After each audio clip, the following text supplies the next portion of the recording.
Banking म्हटलं की English, English म्हटलं की SSA. याच SSAमध्ये इंग्लिश शिकवणारे, बेसिक शिकवणारे सर म्हणजे इसाक सर.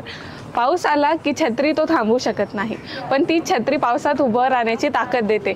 असेच कॉन्ट शिकवून त्याचे डाऊट क्लिअर करणारे सर म्हणजे स्वामी सर.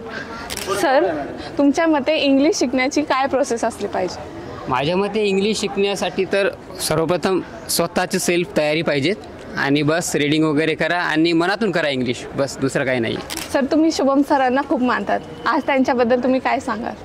शुभम सराबद्दल एका शब्दात बोलणं म्हणजे खूप अवघडच आहे. तसं पण तर सर म्हणजे खूप मनमिळावू आणि प्रत्येक विद्यार्थ्याचा एकदम जीवलग विषय आणि एक तेवढंच तळमळीने शिकवणारे म्हणजे शुभम सर आहेत. विद्यार्थ्यांचा सर्वांचा आवडता सब्जेक्ट म्हणजे शुभम सरच आहेत. सर, तुमच्या लाईफचा एखादा लाईफ लेसन जो तुम्ही आज सांगू इच्छिता? माझ्या लाईफचा सगळ्यात मोठं लेसन म्हणजे 1 जानेवारी 2025.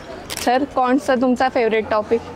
असं तर आपण एखादा फेवरेट टॉपिक नाही सांगू शकत, पण कारण सगळं टॉपिक मला खूप पूर्ण टॉपिकच आवडतो क्वांट. तर पण त्यातले पाहिलं तर आपण रेशो आणि प्रोपोर्शन हा टॉपिक खूप चांगल्या प्रकारे सांगू शकतो, कारण आपण रेशो आणि प्रोपोर्शन खूप 90% क्वेश्चन सॉल्व्ह करू शकतो. सर, मी तुम्हाला काही नावं सांगेल SSA मधले, तुम्ही त्यांना क्रिकेटर डेडिकेट करायचं. Okay. Shubham sir. Shubham sir म्हणलं की MS धोनी. आणि यश सर. यस सर म्हणलं की विराट कोहली. आणि ओम सर. ओम सर म्हणलं तर भाऊ ऑलराउंडर आहे KL राव. जब भी टाइम पडेगा वही आएगा. आणि ऋषी सर. ऋषी सर सारखी सांगू की श्रेयस अय्यर. आणि स्वामी सर.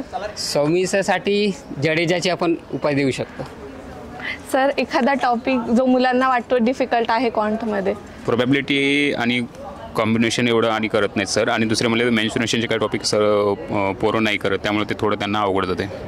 ॲज सच इंग्लिशमध्ये मला असं कोणतं वाटत नाही की टॉपिक हार्ड असेल, कारण की ना प्रत्येक विद्यार्थ्याचे प्रत्येक टॉपिकला वेगवेगळी स्किल आहे. म्हणून मला असं वाटतं की मनातून करा, कोणता टॉपिक हार्ड नाही. आजच्या दिवसाबद्दल 2 शब्द. आजचा दिवस म्हणजे हे प्रत्येक यशस्वी विद्यार्थ्याला एक चांगलंच असतं, बट त्यासोबत जे यशस्वी होत नाही त्यासाठी एक प्रेरणादायी म्हणून आपण बघू शकतो की मी पण पुढच्या वर्षी या स्थळी येणार. हे प्रत्येकामध्ये अशी जिद्द असली पाहिजेत आणि हे मला माहिती आहे की प्रत्येकाचं स्वप्न पूर्णच होणार जर आपण SSA सोबत जोडले, म्हणजे हा तर 100% होणार.